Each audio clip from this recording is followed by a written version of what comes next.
Hi, everybody. Welcome back to the Fit for Function podcast. Today, we are talking about behaviors and habits of high performers. A little caveat that these are just things that we've observed from high performing people in our lives, people in our ecosystem, people we admire, and some of the day-to-day habits and behaviors that we've implemented that we have seen a significant return on investment, right? Yeah, and stuff that I get my clients to do. Right. As well. So right. Absolutely. seeing the success there, and like you say, this is stuff that we do. Yeah.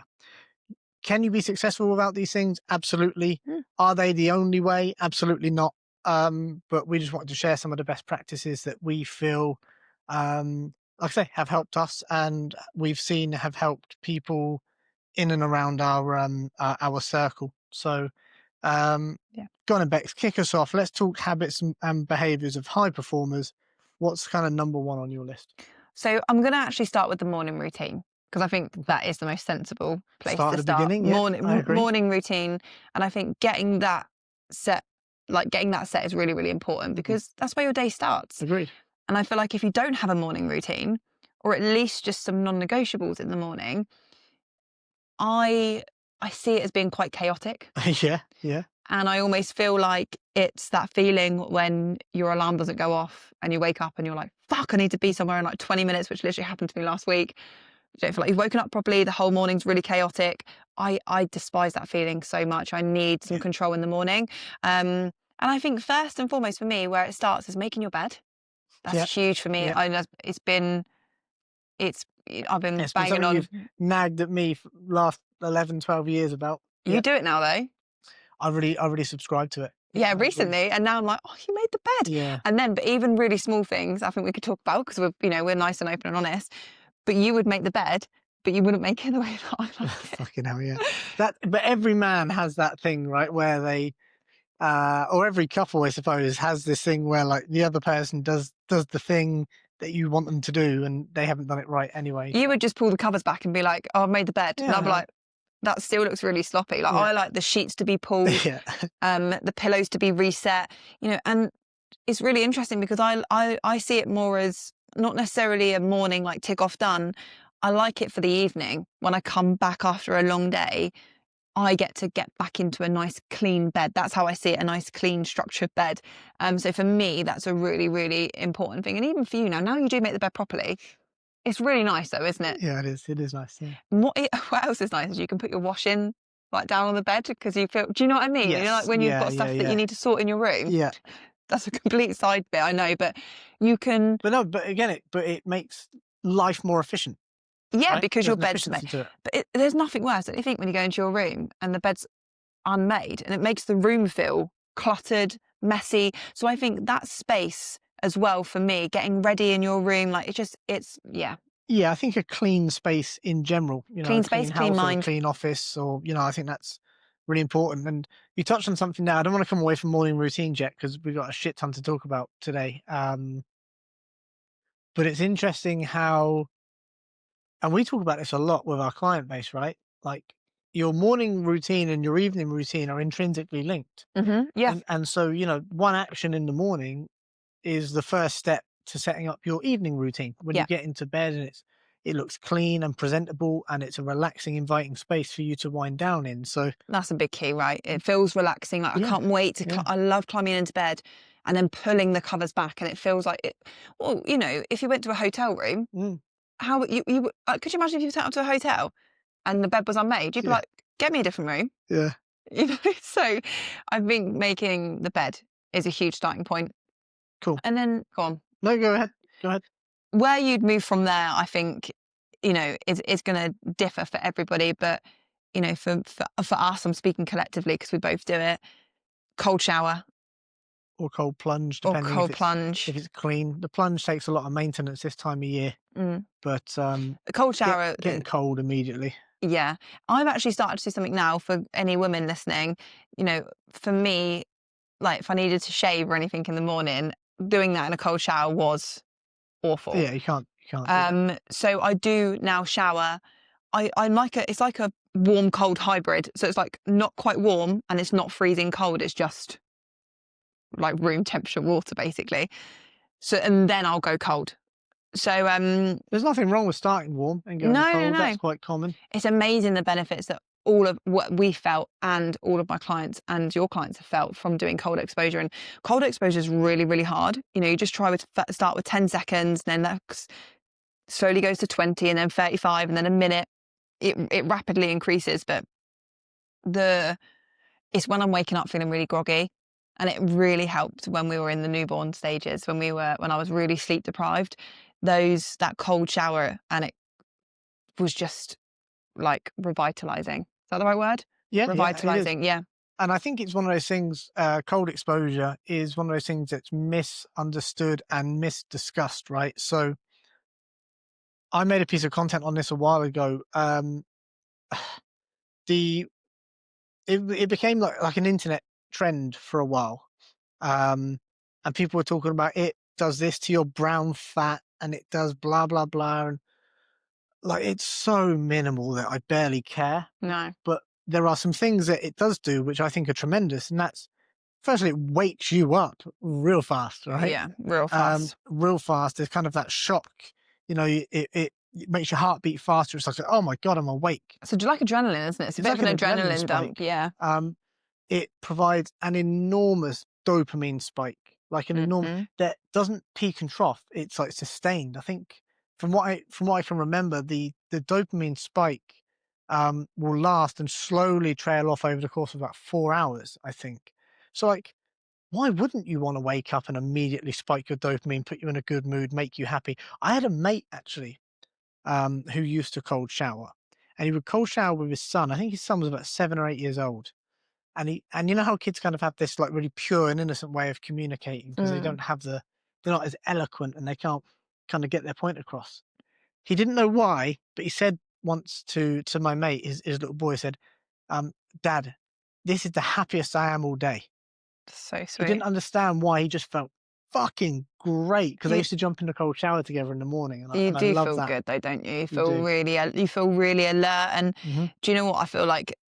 There are days, there's been many days where I'm like, I don't want to do it today. I don't want to do it every morning. Sometimes in the summer it's nice, but yeah, but most days I'm like, actually near enough every day I'm like, but there's that little voice that's like, if you don't do it, oh yeah, you know, then my inner bitch will. You carry that with you. You like, sure. And I find that comes with discipline too, right? Like you carry that. Well, you could have did it. You could have done it, and you didn't.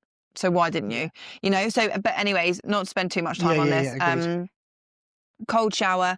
So make your bed, cold shower, and then before anything else, electrolytes.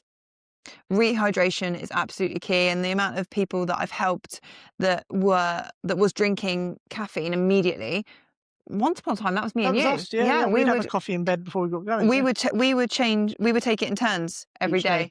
Of who would go and make the tea and coffee and then bring it up to bed. That's such a normal thing for couples, but your receptors aren't even awake. So if you drink caffeine within the first sort of 30 minutes, it's not doing anything, but you're not getting the benefits of having caffeine because it can't bind with the adenosine receptors. Yeah, so it doesn't give you, but interestingly, delaying it helps maximize the yeah, because you give chance for the receptors to wake up and your body to become, with it basically. But interestingly for me, that's not what I care about when it comes to the delayed caffeine, because you're absolutely right. There's nothing, what you're saying is spot on.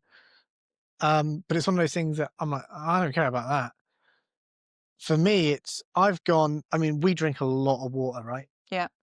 We drink probably somewhere between 3 to 5 liters a day. So for me to then go overnight without drinking anything, my body really feels the dehydration. And then to go and put in something like particularly coffee, which has been shown and proven to dehydrate the body ever so slightly. I just don't know why you'd want to put that in. I understand why you'd want to drink it first thing. We all want coffee first thing. Yeah, but you want it because you want to feel awake. You want the benefits. Yeah. Unless you are someone that's drinking it for the taste, which therefore a lot of people that do that, that I've spoken to tend to drink decaf. Anyway, nonsense coffee that is. Yeah, it is. You're right, but a lot of people that drink. If you spoke to anyone that had a coffee first thing, they're doing it because they want the benefits, because they want to feel awake, and they're not getting the benefits. So delaying it even by half an hour, you know, you'll feel it so much more.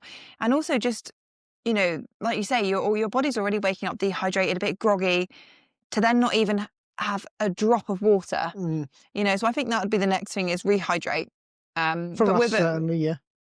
But with electrolytes, that's been an absolute game changer for me. The analogy that I use, and I think it describes it perfectly. When you drink electrolytes, I feel like a plant.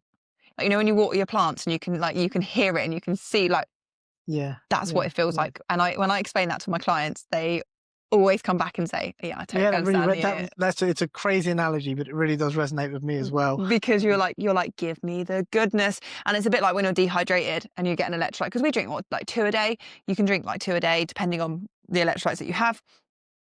And yeah, it was fucking superb. So yeah, that for me they're really my non-negotiables of the morning. Make the bed, cold shower, and electrolytes.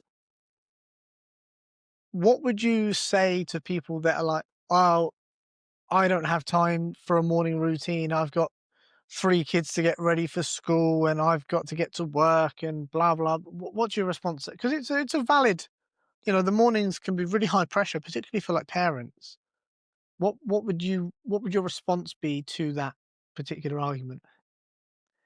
So I totally agree. The mornings are really fast paced and they are really high pressure when you've got to be out the door at a certain point. And if that is the case, then you need to make time in the morning. That's my honest answer. Because there are times when we have to get Ro out the door for a certain time period. I know if I need to get him out at 8, and I know it's going to take me however long roughly. You know how long the morning routine takes just for a child, getting them fed, getting them to actually eat the breakfast, get them changed, brush their teeth. Like, you know, they're not efficient. You know, how many times have I set my alarm like for like 6 in the morning so that I can just get up and get myself ready and be ahead of the day and get those little bits done that I need to do so that I can fully take care of Ro. And I think, whether people would like to hear it or not, that's my answer on it. If you want to do it, you need to make a little bit more time for you. And I honestly think, since doing that, it is a parenting hack that I've found that I think works tremendously well. Because there are days where my day is so full on and packed with Ro and I want to be fully present in mum mode, but I also need to do some little bits. So, you know, whatever that might be, admin for work. So I deliberately get up earlier so I can do everything I need to do, and then I can go in and be with Ro and be present. And I think that's it works tremendously well. Yeah, it's a really good take, and I agree. The thing I would add to that is, look, your morning routine doesn't have to be complicated. The amount of people that say to me, "Oh yeah, but I've got this and I've got that and I don't have time," like, nothing in my morning routine is out of the ordinary. No, it's not anything that you're not Already gonna doing. do, like, yeah, and look, morning routines have got a bit out of control with the whole Ashton Hall thing on social media and fucking Explain to influencers people going wild. who that If you guy don't is. know who Ashton Hall is, he's this absolutely jacked dude, like complete Adonis, who I don't really know what he does. He sells some sort of courses on the internet, and he basically films his morning routines, but they last like 9 hours. Yeah, but he was the one that he was the one that went viral, Yeah, wasn't he he? was like 'Cause dunking his he face in like $17 bottles of ice water and and he got all his timings wrong. oh yeah, there was one where like part of his morning routine was he goes for a swim, which is in a pool in his luxury Dubai apartment complex. I mean, it's very nice. He looks like he lives a very nice lifestyle, but he would timestamp everything and he jumped into the pool at like at like I don't know, like 7:40 a.m. but didn't hit the water until like 7:54 or something. Dude was in the air for fucking 14 minutes or something like that. So, look, yeah, the influencers have gone a bit crazy on it. You know what? Actually, I want to add in something here. I was watching Courtney Black's morning routine the other day, and her morning routine is unbelievable in terms of, like, she does her own lymphatic drainage massage. She wears this thing on her head. She then makes herself a matcha. She then does all this stuff in the morning. And I was watching it like, wow, that must be so nice to have that much time to yourself. Or let me run this idea past you. Did she just so happen to be doing a morning routine with all of her sponsors? Yeah, without a Right? doubt. But that's a big thing to see as well when you're looking at people and watching their morning routine. A lot of the time, I mean, in some cases they do, but a lot of the time they don't have kids. And that's what I mean. She doesn't have kids. So I'm watching it and Yeah, I yeah, dived yeah. straight into the comments like we do.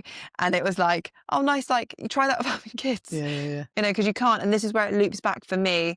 If I need that extra time in the morning, you know, again, you roughly know what time your children are going to wake up. Like, I wake up sometimes half an hour, 45 minutes earlier than Ro, get ahead of the day. Mhm. It's a big game changer for me.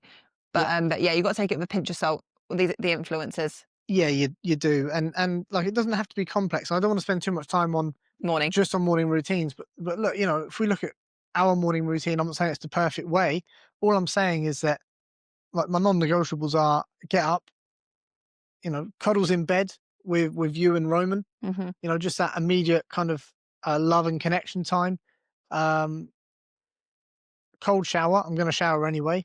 Rehydrate with electrolytes, I'm going to have a drink anyway. High protein breakfast, I'm going to eat anyway. High protein Right? breakfast is It key.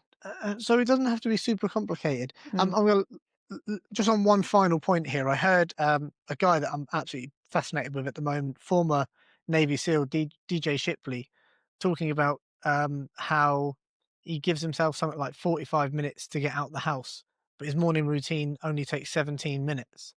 And people ask him, well, what do you do with the rest of the time? He's like, whatever the fuck I want. Mm. If I want to meditate, I can. If I want to stretch, I can. Yeah. Just simply what it does, right, guys? And the reason so many high performers lean on a good quality morning routine is it just takes away some of the stress, some of the rush, um, and it allows you to systematically build in good quality, healthy habits that are going to set you up for performance throughout the day. So cool. We're up. We're out of bed. We're hydrated. We're showered. Blah blah blah. We'll finish on nighttime routines, evening routines. Mhm. We're out the house. Mhm. Talk to me about some of the other stuff that you've either noticed through implementing yourself, Mhm. or that you have seen from other high performers that you respect and whose opinion you value. Meal prep. Okay. Meal prepping, for me is really, really important. It's a habit that I think is important to get into, and I think you did a bit of content on this recently, which I Mhm. think sums it up perfectly. Meal prepping doesn't need to be batch making your food for 5 days or 4 days.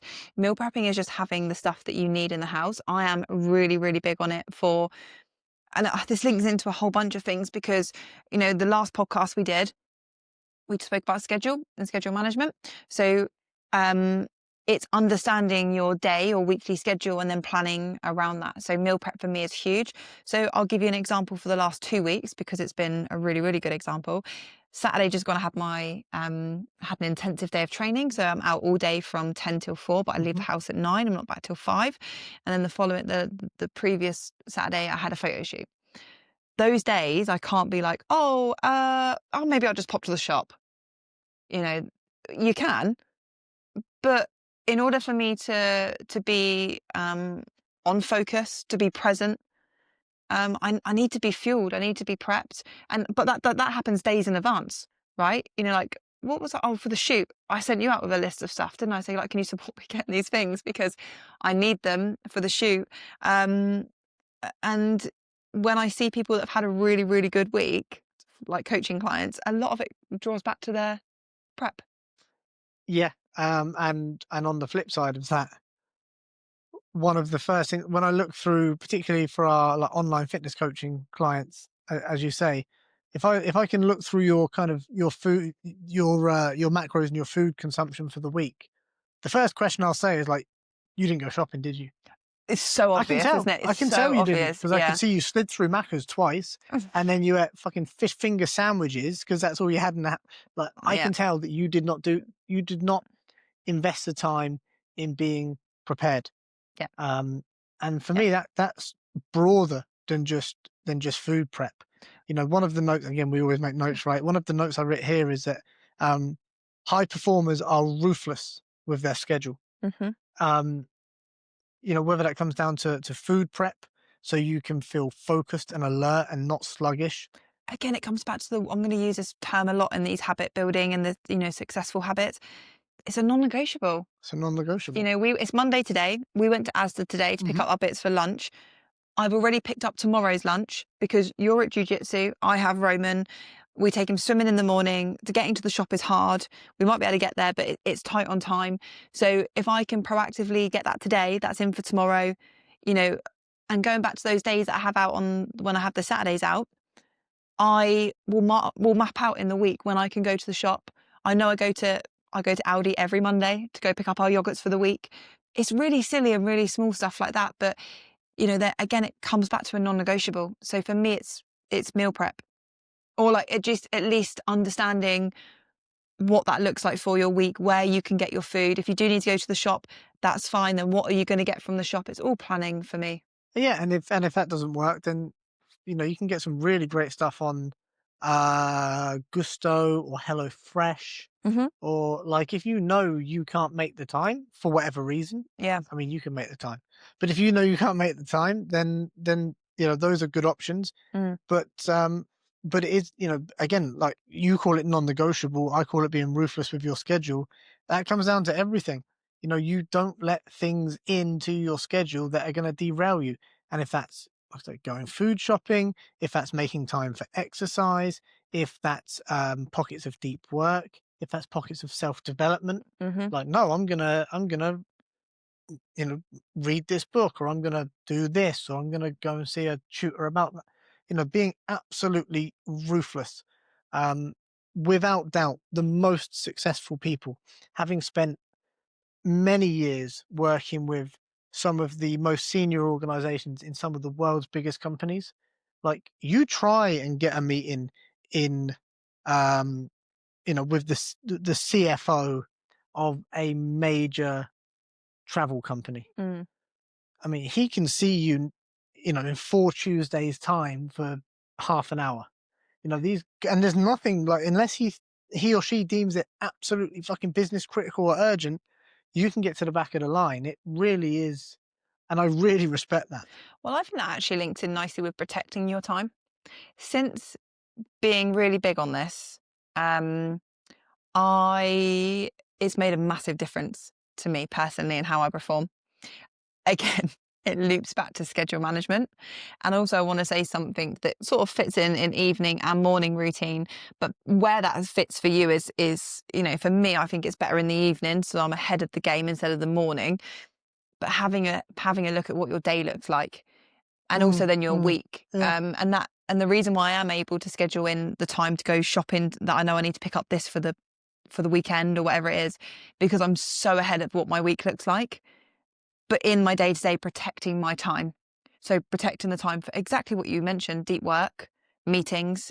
If you want to get a slot in with in my calendar, there's only certain allocations that you can do. Because when I first went self-employed, it was a bit of a free-for-all. Do you remember? yeah, And that was because I didn't have Raymond and didn't have any other yeah. things, and Free for all's probably a bit harsh, but I know what you it was mean. very loose. Like my calendar was open most days. Yeah, you were new Um, to it. I was You new didn't to it. you Yeah, didn't know yet. I didn't schedule lunch, Mm, for example. Yeah, so like that. Let's add that in as one. I suppose that all links in with protecting your time. I wasn't protecting my time, so I never had a lunch break scheduled. So there were some days where our client called back to back from like 12 till 2, and then again I'm going to teach in the evenings, and I haven't eaten. Well, I would never go to the studio without eating, but like I was eating at like 2:30. And I was like a bit angry at myself, like, well, when am I going to stop for lunch? Not so protecting your time is, I think, is really, really important. I agree, and actually, like, I smiled and I wrote set boundaries. So, Boundaries. Yeah. successful people set boundaries, and Yeah. it was something um, that took me a long time to kind of wrap my head around.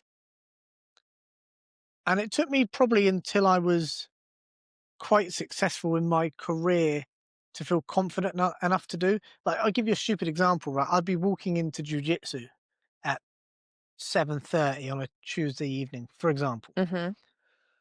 and I've got a client in Miami who's on a different time zone to us, and they call me, and I'm like, "Oh shit, what?" And they'll go, "Right, we got a problem.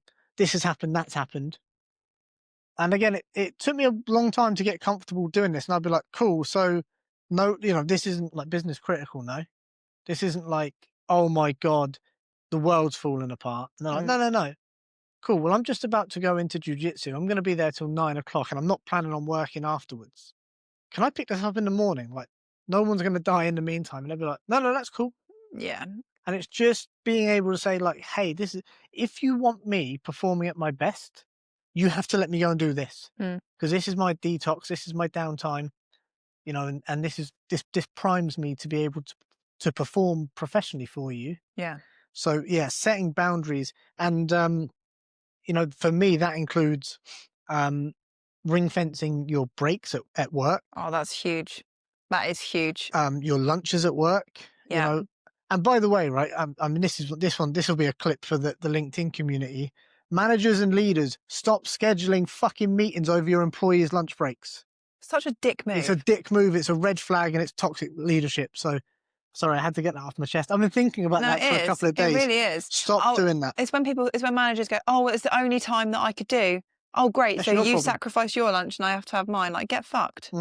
So yeah, it's really, really bad. And it should be, you know, companies should install policies like that to protect their staff, and they don't.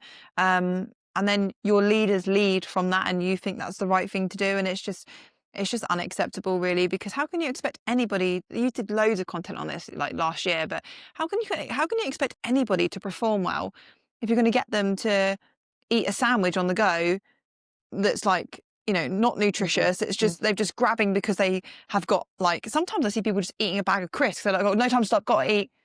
Like, what are you doing? Yeah, and that is top down workplace culture for sure. Yeah. And I know we're going off on a bit of a tangent here, but you know, you should be aware of. I'd like to do a piece of content on LinkedIn about this because I think it's interesting.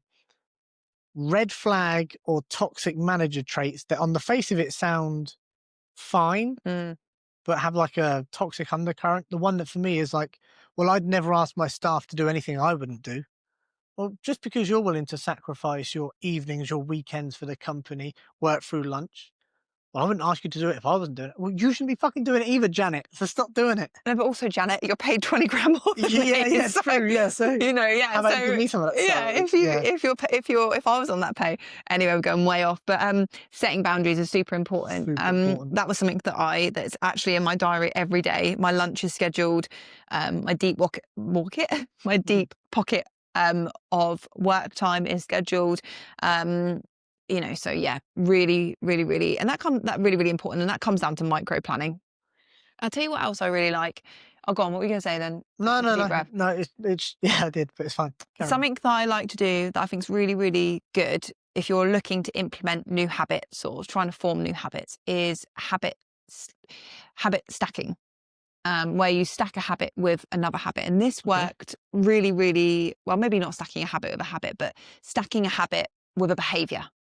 And this worked really, really well for me. So when I look at how to help people with their nutrition and fitting in their calories, a lot of the time that looks around the basis of having breakfast, having a mid-morning snack, having lunch, and then maybe an afternoon snack and dinner. But a lot of people, because they aren't used to that sort of like regimented way of eating, it can be quite difficult to get in those snacks sometimes for people. Yeah, for sure. And the snacking, and I mean like nutritious snacks, not just having a biscuit, that snacking is the key to you hitting your macros or not.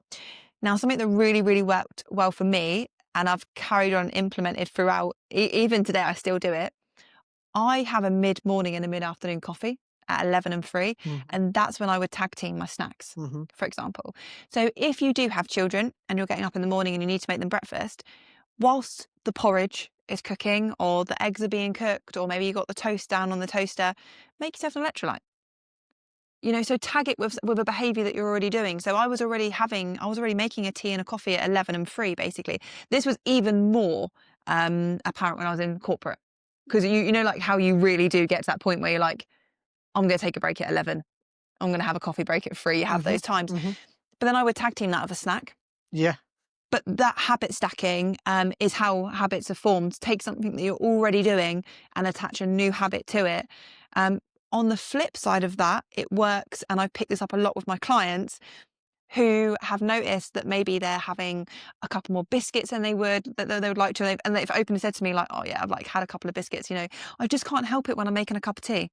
It also works in reverse. So if you know that you're doing a particular behavior that's off the back of something that you're doing every day, you can also unpick that Very true. as Yeah, well. So I that's really think good. it really does work both ways. But for It's really me, good. forming it is easy. But if you want to break a habit, who was it? Was it Stephen Bartlett's dad?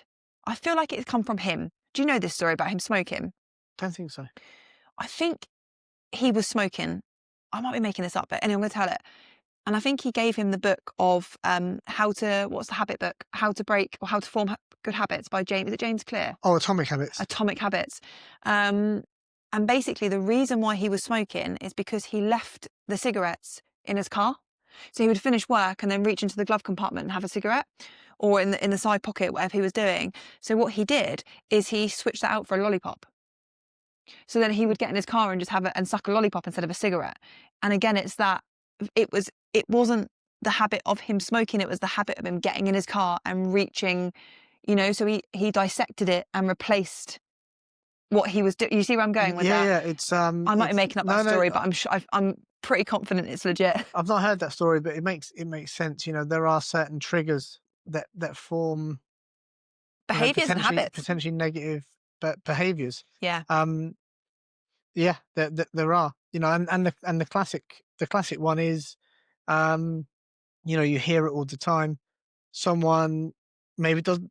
They might not even be a smoker, and they'll have their first cold beer at the weekend, and then that triggers something where they want a cigarette or worse.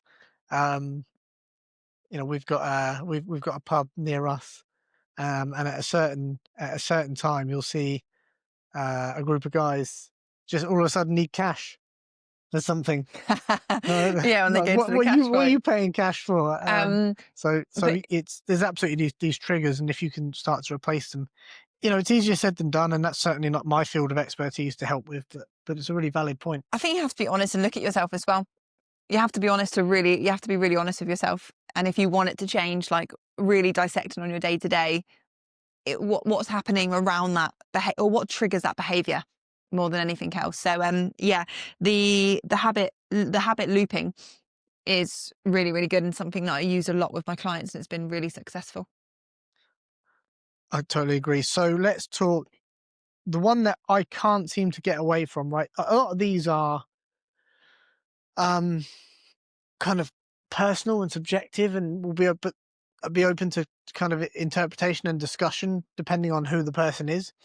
But the one thing that that you just can't seem to get away from when it comes to successful people is they exercise. Some form of movement. Just something. Yeah, it's really important. It's really important to decompress. When you're talking to sort of high performers, successful people, they don't have big gaps in their day where they're just chilling. No.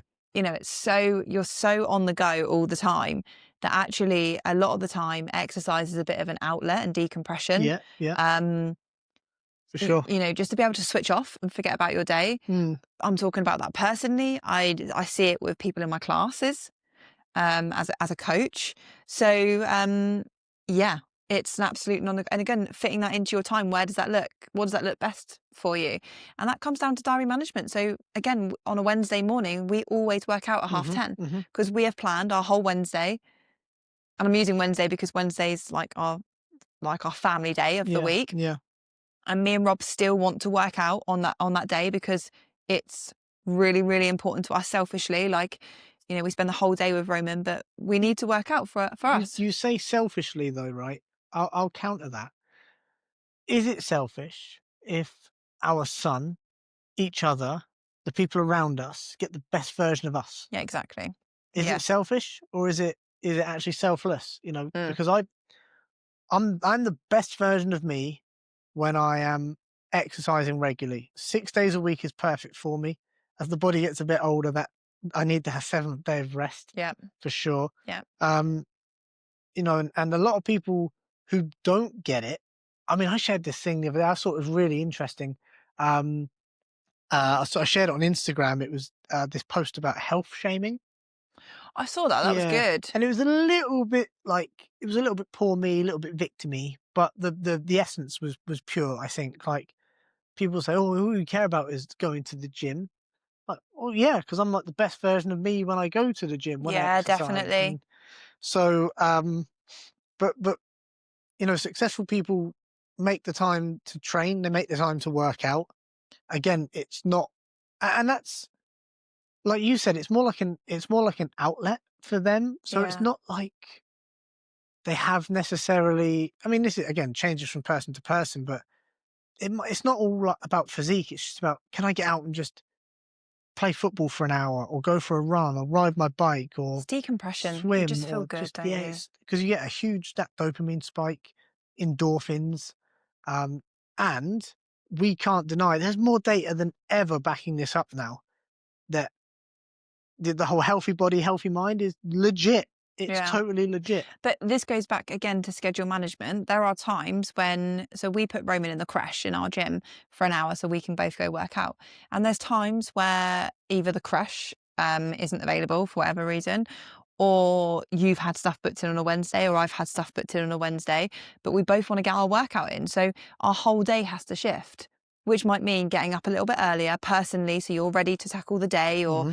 because I need to eat at a certain time to make sure that, and that literally comes down to planning. It's never a case that we get up on Wednesday and be like, oh, I don't know what I'm going to do today now. It's all planned, Yeah, all planned in. And I don't do anything on a Monday. I don't do anything on a Monday until I've worked out. Now, and again, people will say, well, it's all right for you. You work for yourself. But I'll be working at 9:30, 10 o'clock tonight. So yeah, that's, but it's all that's, relative, right? But yeah, but that's taken you a long time to work that out. Like, one thing I think is really, really good to know, and again, a little bit off subject, but your diary and your schedule management can change from week to week. And it mm, took us months to get that schedule, because Monday is the top heavy day for me, the busiest day of the week.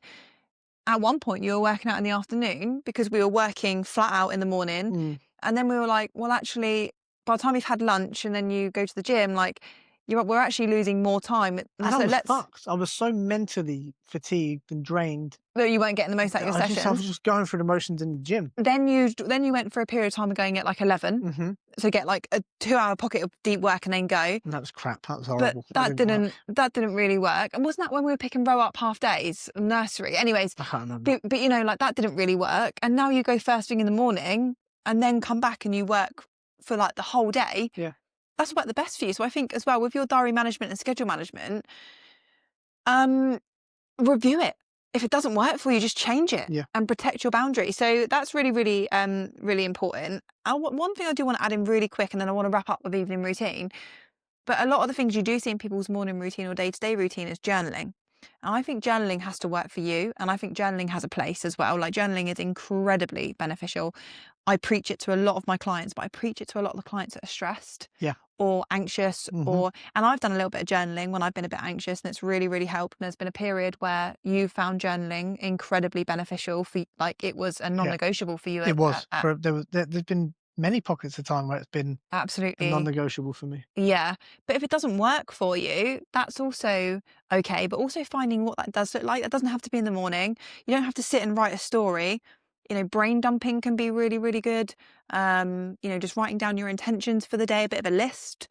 So I think I did make a note of journaling, because I think journaling can be incredible. But I think sometimes, when you're looking at a morning routine or an evening routine, like, well, when am I going to make time to journal? Like, you don't necessarily have to Yeah. do these things. It's just, You there can could be a also time and a place. you can also journal mentally. It's not, for me, it's not as good, and it doesn't work as well. I'm quite visual. But just start running through some stuff, and if you don't mind, I'd love to just quickly share my structure for journaling. So if you're looking to get started with journaling, it can be really overwhelming, because you're like, well, what do I write? And That is actually what people find the yeah, you're hardest. like, I don't. where do I start? Yeah. It's Yeah. um because you do feel, I mean, I did anyway. Maybe it's my ego, but I felt like a bit of an idiot when I first started journaling. I was like, well, what the fuck's this gonna do? Can I ask you a personal Yeah. question? Did you ever get, because I feel like sometimes with journaling, and this is something I've actually encountered with a client, and how we got around it, I'll explain afterwards. She didn't want anybody to read her journal. And that's a really big thing for me too. If I'm going to journal, I don't want anyone to read it. And that's not because I'm hiding anything from you. I just feel like it's so personal Yeah. that I don't want anyone to read it. So with my client, we got her to burn it. She burnt she would write down and burn it. So that worked really, really well. I mean, things in her life weren't particularly fantastic with the relationships that she had and Right, stuff. right, So, you know, it was really a case of like it needed to be gone. But the yeah, actual journaling itself was really helpful. And then she knew like no one could read it. But I have not once ever read your journal, even thought to open it. Like it's been on the side, it's been around the house. I would like never ever think to open it. It's so personal. Was that like a cross thought for you? Although you would come back and sometimes share what you've written in your journal with me. yeah. Again, But I feel like that's a big I part think of we're it quite too. I think we're quite fortunate in the sense that, you know, we have a great open and honest relationship. You Yeah. know, we're very transparent. So, and I know a lot of people don't have that. So no, I think there would be times that I'd worry that you'd be upset with what I've written. Um, but not for any bad reasons, but just kind of maybe not wanting you to carry my burdens, Mm. things that were on my mind. But I I think that's a male thing. You know, guys are very much like that. Um we don't want to burden people mm. um with what's going on with us. But I think that's right though. With, like what you yeah, said, come back to trust and communication. Like, I would never think to read your journal, and I just think that's a big thing to communicate as well. And you know, I think you've got to have that trust with your partner too, because yeah, it is very personal, and yeah. it's but I think that stops a lot of people too, Mm. because it is like a diary, isn't it?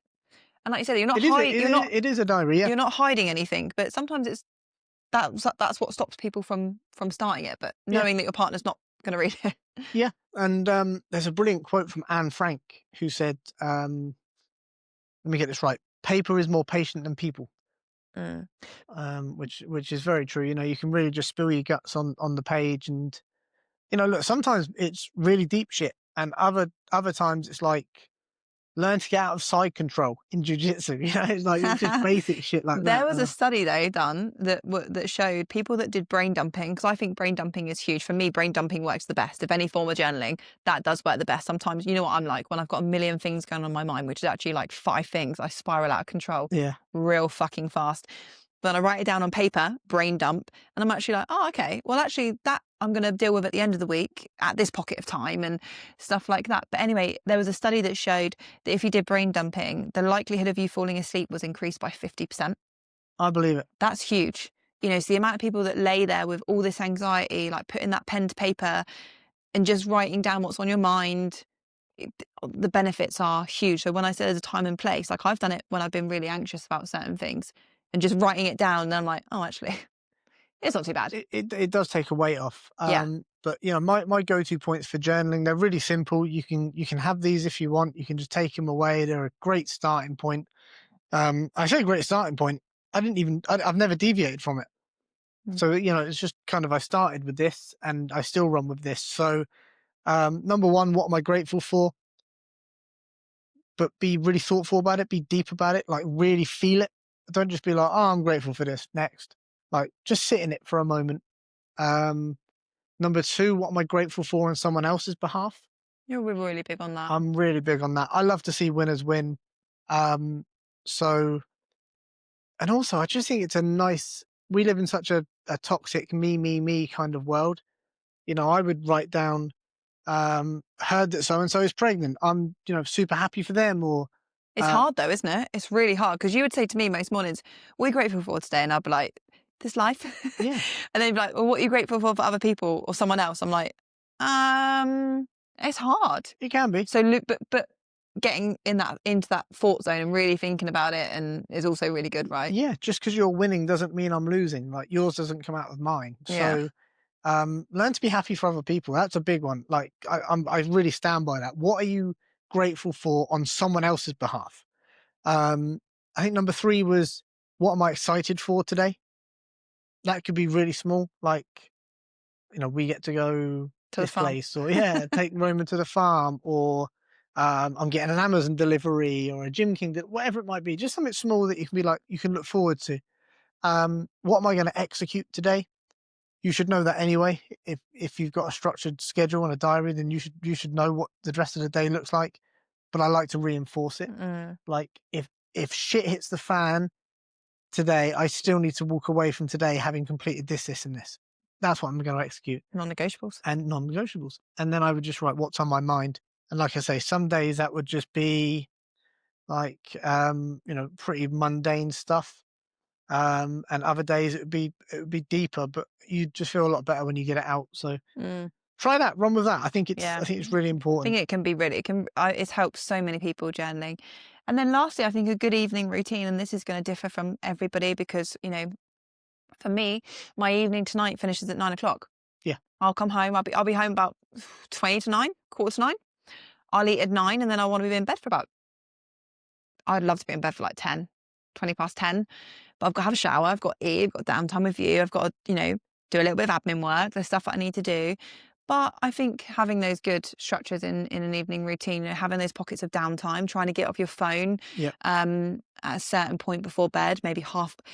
I mean, the best is an hour to 2 hours, but that's just unrealistic, isn't it, for a lot of people? Like this last fortnight or so, we've been working quite late into the night on our laptops and our phones. Yeah. But that's just right now. We have to go all in right now. Yeah. So there's going to be times when you can't, but absolutely. Even just trying to do like 10 minutes, to start with, for example, like get a little bit of time, because that's the biggest thing I see with clients. They're like, oh, I'm really struggling to sleep. I'm like, okay, what time do you get off your phone? Right before bed, I'm scrolling. Well, then pack that in immediately. Like, one thing for me, yes, I'm on my phone late, and a lot of it is, like work and admin related, but I sleep incredibly well. Yeah, you're a good sleeper. If I struggled to sleep or I wasn't switching off at night, then I would, and I still do it. We read. We'll say like by 10:00 or quarter to 10, phones down, read our books, read 10 pages, and then go to sleep. So I think having those, and it all interlinks, a lot of the language, a lot of the stuff that we're preaching, but it's boundaries, right? That you say, right, I want to be in bed by 10:30. I need to, be off my phone by 10. I'm going to read, and then I'm going to have the take the lights down. But last point for me before I hand over to you, that comes with discipline. Like if I know that I've got a busy day, for example, like on the Saturday, I've got that intensive day, right? How many times have I taken myself off to bed way before you? Like you like the weekends, you like staying up late. That's your bag. Mm-hmm. But the amount of times that I've gone like, I've got to go to bed. I've got to be up at 6 because I've got to get ready and go to a shoot, or I've got the intensive day, which means I need to eat at a certain point. It's discipline, So, and it's installing that in the evening too. Like, so you can't put your phone down. Yeah. You've got lost in scrolling. Like yeah. So for me, that's huge. I don't disagree with any of that. Obviously, our evening routines are quite similar. I think getting off your phone or your tablet or whatever your device of choice is really important. The scientists will talk to you about the blue light, it fucking up your REM sleep or your circadian rhythm. We can't deny that. When Andrew Huberman and Dr. Matthew Walker are telling us, we can't deny evidence, it, isn't there? right? Yeah. But again, it's not even that for me. Like I'm a much more simple creature. For me, it's like you keep scrolling, you'll scroll across some shit you don't want to see. The negative stuff. Some shit in Gaza going off, a shooting in America, can really roll you online up. bullying that you'll see. You'll read some negative comments. You'll see some shit that upsets you, and that's a horrible way to finish your night. The same with work. Again, we're a little bit more fortunate, I suppose, now in our current setup. But there'd be nothing worse than like I have a deal in the balance that is worth a significant amount of commission, and then I'm on my phone. And if I'd have put my phone down, I'd have probably already been to sleep, or would have seen it. And then you see someone fucking pulling out the deal at the 11th hour. Oh, that's the worst. And you've just lost, a significant. That was you on holiday at like midnight. Do you remember when you were working at midnight in Gran Canaria? Yeah. On our holiday. Yeah, I remember that. Trying to just patch together this deal. But that comes back to boundaries, right? Protecting your time. Protecting your boundaries. It's not life or death. Yeah. You could pick it up in the morning. Exactly. Exactly that. Had I then seen that in the morning, you're still like, fuck. But it's a different energy because you're like, well, that's my day today. Let me go hammer it. Yeah. Instead of doing it at 11 o'clock at night, spelling mistakes in your emails, like firing stuff out. Yeah. So that's really big. Certainly reading, I think, is tremendous. I'm really into magnesium at the moment. I know it gives you super trippy dreams. You don't like them. Wild I love dreams. the trippy dreams. I fucking live for the trippy dreams. Wild. Mainly because, again, I go back to, I sleep so well, I don't need it. And I was taking it again, and magnesium glycinate is the best for sleep. There's loads of different forms of magnesium. Yeah, I love it. Just trips me the fuck out. Like, the dreams are so deep, they're so vivid, it unlocks a part of my brain that just is, it can just stay locked. So, yeah. But no, a good evening routine is really, really important in getting that downtime in. And then with that as well, you can make time for your loved ones. Like, you know, me and Rob, we have been working most evenings recently, and a lot of that comes at a sacrifice because people do take a look at our lives and they're like, well, you know, you guys work for yourself, and, you know, you can do this and You you can can take do your son that. swimming on a Tuesday morning. We can't. But I'm so present in the day with Ro, but that comes at a cost, It and does. that cost is my evening. Yeah. You know, so, you know, that's a sacrifice that I make for the life that I want to lead. But yeah, having the, you know, having that time. But with that, sorry, where I was going with that is that that also allows you to be like, right, so I'm going to put my phone down at 9, like on a Tuesday. Let's use a Wednesday actually, because a Wednesday is a really, really good example. I don't go to the studio and work. Yeah. So Wednesday nights, you know, that's our time. We're going to maybe watch a film or hang out, have a nice meal together. And I think you can start to schedule in your time with your partner too, and be like, right, so from 9 to 10, let's sit down, let's have dinner together. Let's, you know, Totally and it's agree. those things that fill your cup up. I totally agree. I know we were going to close the show. I want to make 3 really important points. 3? 3 really important Go on points. then, quickly blast them out. 3 things that I think successful people do better than non-successful people. Number 1, they are consistent. Regardless of what the thing is, no matter how big, how small, they are consistent. They don't flit around. I mean, it's okay to change your mind. It's all right to try new things, but the general core is consistent. They stick at it. That I think ties quite nicely into number 2 is they do sweat the small stuff and they do the boring stuff really well. You know, going shopping. I just hate supermarkets. I hate going food shopping. I love supermarkets. But we do. I know you do. But you know, you do it anyway. They take care of the small things, the boring things that you can't be bothered to do. They're doing it better than you. Can I say with that? Can I tell you one thing that I don't think is spoken about enough? Sure. Really, really quick. So, but I eat the same thing every day. We eat the same thing every day. I have the same breakfast. I have the same lunch, Monday to Friday, every single week. There is not a week where that doesn't change. I mean, the odd day, like on a Wednesday, on a family day, maybe lunch might change a little bit. But that might change to something that's still macro friendly. That's like one of our sort of meals. But I'm doing the same shit day in, day out. It does not change. It's boring, but it's consistent and it gets me the results. So hell yeah. You pick your hard, you pick what you want. Because if I want to be able to perform and achieve the way I am, that's what it takes. And that's what it comes down to. I totally agree. And the final thing that I wrote, and this has been a huge game changer for me as I've become more successful. Sounds so wanky. But as I've kind of progressed professionally and personally, successful people surround themselves with other successful people. And that's easier said than done, because when you're already at a certain level of success or high performance, you do kind of get to be a bit more picky. But you know, if you want to be a high performer, if you want to be successful, be a little bit ballsy. Reach out to some people who you admire or who you would like to be around or you'd like to learn from, and just ask to buy them coffee or lunch. Or you'd be amazed, because you feel a bit like Oliver Twist with your kind of hands out, like, please sir, can I have some more, when you first do it. I remember first doing it to like chief execs and senior professionals, and they love it, don't they? And they couldn't have been. Of course, you're going to come across some arseholes, but then you don't really want to be around that type of person anyway. But you'll be amazed how many people will be like, sure. Have you seen that analogy with the fruit in the fruit bowl, and one fruit's rotting, and then if you've got fruit next to it, how that quickly rots? Yeah.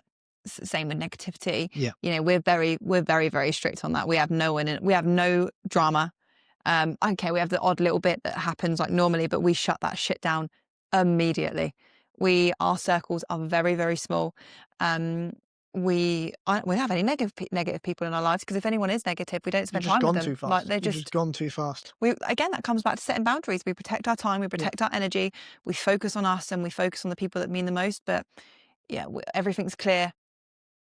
Yeah, I'm with that. So, and my bonus point, I didn't say, because I didn't think you'd want me to squeeze 4 points in. Just two resources that I think are tremendous for helping you build a better quality of life when it comes to performance management. We touched on it earlier, a book called Atomic Habits. Dope. By James Clear. Really good book. We both read it a couple of times. It's a great book that you can just kind of read cover to cover. It's also like a great like coffee table book that you can just kind of pick up and read a few pages. And I would go as far as saying possibly the most important book I've ever read, and I think you might agree with this, Essentialism by Greg McKeown. It's but you didn't look so sure about that.